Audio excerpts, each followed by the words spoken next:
Praise the name of the Lord. This is another day that the Lord has made. We have to be glad in it.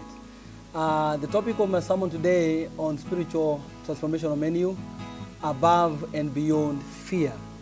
The presence of fear does not mean you have no faith. Fear visits everyone. Does not matter the color, it does not matter your status, whatever level that you could be or you are in. I am telling you, fear visits from the smallest person to the greatest. Fear is real.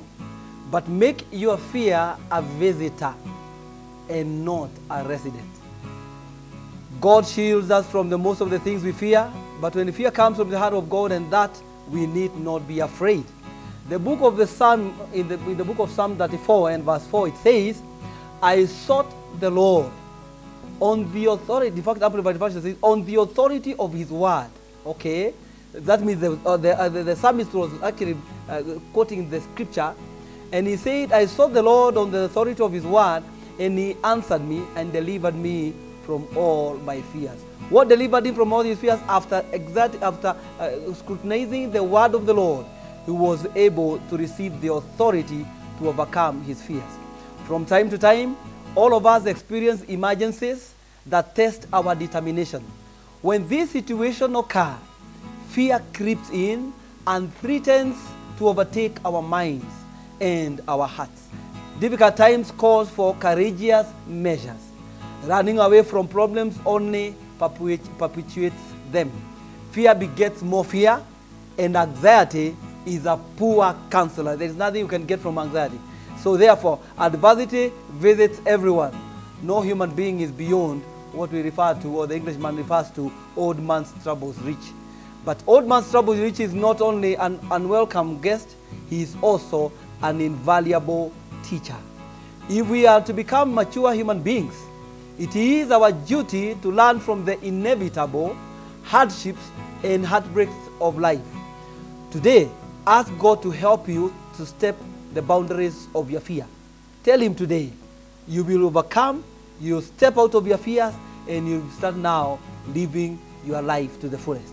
Ask him to guide you to the place where you can realize your potential, a place where you are freed from the paralysis of anxiety. Ask him to do his part, and then promise him that you will do your part. Do not ask God to lead you to a safe place, but ask him to lead you to the right place. And remember that those two places are seldom the same. A perfect faith would lift a perfect faith would lift us absolutely above fear. God's power is great enough for our deepest desperation.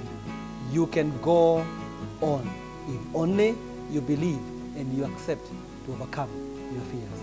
You can pick up the pieces and start anew if you believe that you can overcome your fears. You can face your fears with confidence.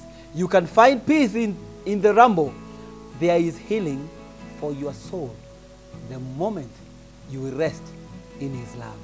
Therefore, my brother, my sister, become like the psalmist and believe in the word of the Lord, and come in and call yourself into a small, what I'll call in a circle meeting between your mind, your soul, and your spirit.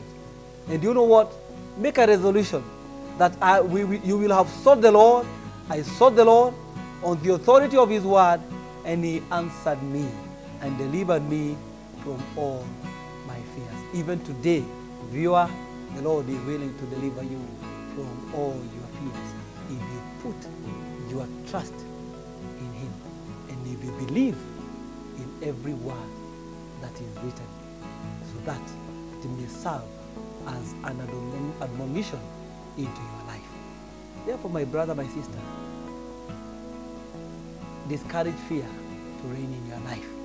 Discourage fear to be a permanent residence in your life. Let it be a visitor. And then from there, make sure you start now walking the path of victory and seeing every mountain as being already leveled by the word of the Lord. And from there, you start living a happy life, and you will experience the power and the presence of God always. Let's bow our hands and pray. Our dear and everlasting Father, above and beyond fear, it is only you who can make us get and reach to our beacons and boundaries of fulfillment when we engage you. Therefore today, Father, with this viewer, may you make him God of glory on her, Jehovah Master, to go beyond her fears, O God, by putting their trust in you. And Father, looking at thy word, O God of glory, where we find comfort, Jehovah Master. And therefore, from today, let this viewer experience your divine presence, that you'll walk together with him or her. And Lord of glory, this life or her life shall never be the same again. I pray this, Father, believing and trusting that the days that are ahead shall be prosperous, shall be victorious, full of thy joy and rest, because you are involved. And it's all in Jesus' mighty name.